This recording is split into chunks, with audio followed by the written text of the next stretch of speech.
Welcome, CS teachers. Welcome to the effective use of AI in the CS classroom.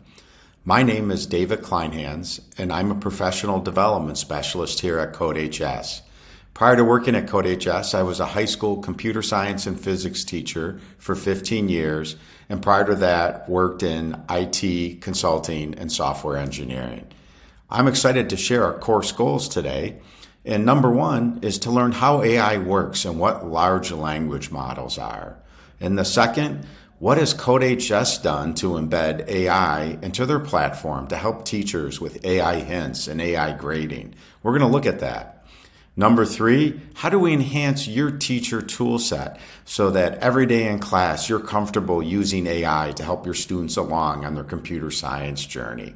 And the last, if you're interested, is embedding AI into existing or new programs. If you're familiar with CodeHS, the structure of the class is going to be very familiar to you. All the modules and units are easily laid out in a digestible format, and under each module and unit are lessons, and within each lesson are exciting activities, videos to explain what's going on, coding exercises, AI debug prompts, and responses. And who is this course targeted for? Who's the audience? Well, it's you. It's new and existing CS teachers. If you have a little experience in coding, that's all you need. Our examples are based on Python, but you don't need Python to work in this course. It'll be well suited for you if you have any coding experience. And how do you make the most of this course?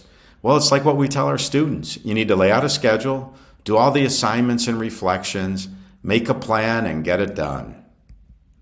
But this is the most important thing you should remember, and that's we're cheering you on. You've got this. We're excited for you to gain experience in using AI in the CS classroom. So let's get started now.